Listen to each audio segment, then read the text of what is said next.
নমস্কার বন্ধুরা, আশা করছি সকলেই খুব ভালো আছে। আজ একটা দারুণ গল্প আপনাদের সাথে শেয়ার করছি। সেটা হলো শাহরুখ খানের ছেলে শাহরুখ খানের 5%ও হয়নি। অমিতাভ বচ্চনের ছেলে অমিতাভ বচ্চনের 3%ও হয়নি।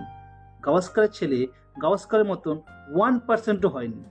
আর সচিন তেন্ডুলকারের ছেলে সচিন তেন্ডুলকারের মতন 5%ও হয়নি। কিন্তু এদের ছেলেদের কাছে সমস্ত কিছুই ছিল। অর্থ ছিল, অ্যাসেটস ছিল, সুযোগ ছিল। তবু কিন্তু তারা সফল হয়নি, চ্যাম্পিয়ন হয়নি। কিন্তু তাদের বাবাদের কাছে গাভাস্কার কিংবা সচিন তেন্ডুলকার, অমিতাভ বচ্চন কিংবা শাহরুখ খান, এদের কাছে বরং অনেক কিছু ছিল না এবং তারা সফল হয়েছে। অর্থাৎ সব সময় যে আপনার কাছে সুযোগ এবং অর্থ থাকলেই যে আপনি চ্যাম্পিয়ন হবেন তা কিন্তু নয়।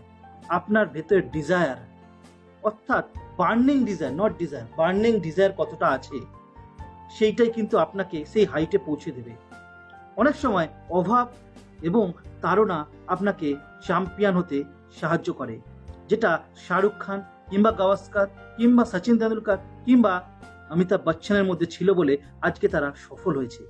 আপনি যে কাজটা করছেন সেই কাজের প্রতি আপনার ডেডিকেশন কতটা, আপনার ইচ্ছে কতটা, বার্নিং ডিজায়ার কতটা আছে, সেইটা অনুযায়ী আপনি কিন্তু সফল হবেন।